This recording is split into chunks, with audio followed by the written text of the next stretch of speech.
First meditation തന്നെ അതീന്ദ്രിയം എന്നൊക്കെ പറയുന്ന രീതിയിൽ എവിടെ കൊണ്ടാണ് നമ്മളിത് ഫീൽ ചെയ്യുന്നതെന്ന് മനസ്സിലാവുന്നില്ലായിരുന്നു കുറച്ച് സമയത്തേക്ക്. ഞാൻ ആദ്യം ജയനിവിധനിൽ വന്നപ്പോൾ ആദ്യത്തെ പ്രാവശ്യം ഈ ക്ലാസ്സിന് കയറിയപ്പം അന്നത്തെ ഒരു അവസ്ഥ എന്ന് പറഞ്ഞു കഴിഞ്ഞാൽ നടുക്കടലിലാണോ അതോ തീയിലേക്കാണോ പോകുന്ന അറിയത്തില്ലാത്തൊരവസ്ഥയിലായിരുന്നു. ശരിക്കും എങ്ങോട്ടാണ് പോകേണ്ടതെന്ന് അറിയില്ലായിരുന്നു. ഒരാൾ ഗംഗയുടെ അടുത്തിരുന്നിട്ട് ദാഹമാണെന്ന് വിളിച്ചു പറയുകയാണല്ലോ ചെയ്യുന്നത്. അപ്പോൾ ഭഗവാൻ പറഞ്ഞു അങ്ങനെയല്ല, ഗംഗ തന്നെ എനിക്ക് ദാഹിക്കുന്നല്ലോ എന്ന് പറഞ്ഞ് കരഞ്ഞുകൊണ്ടിരിക്കുകയാണ്.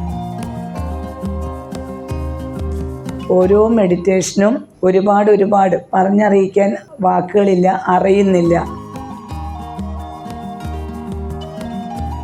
അതുപോലെ സാറോടെ നേരിട്ട് പറഞ്ഞു വർക്ക് ബുക്ക് വളരെ ബ്യൂട്ടിഫുൾ ആയിട്ട് നമ്മളൊരിക്കലും മറക്കില്ല ഇവിടെ ഏതൊക്കെ പ്രോസസ്സിൽ കൂടെ പോയി അത്ര ഭംഗിയായിട്ട് സാർ അത് ഡിസൈൻ ചെയ്തെടുത്തു.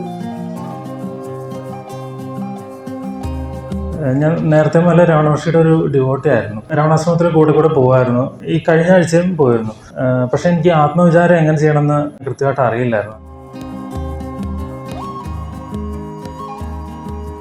ഈ ഒടുവിലുണ്ടായിരുന്ന ഈ ഒരു മെഡിറ്റേഷൻ അത് കഴിഞ്ഞാൽ പിന്നെ എനിക്ക് സംസാരിക്കാനേ പറ്റില്ല, കണ്ണ് നിറഞ്ഞൊഴുകുക ചെയ്യാം. അത് കഴിഞ്ഞ തവണയും അങ്ങനെയായിരുന്നു, ഈ തവണയും അത് തന്നെയായിരുന്നു. അത് കഴിഞ്ഞാൽ പിന്നെ ഈ ഭൂമി എന്താ പറയുക, സ്വർഗം പോലെ തോന്നും, വാക്കുകളില്ല പറയാൻ.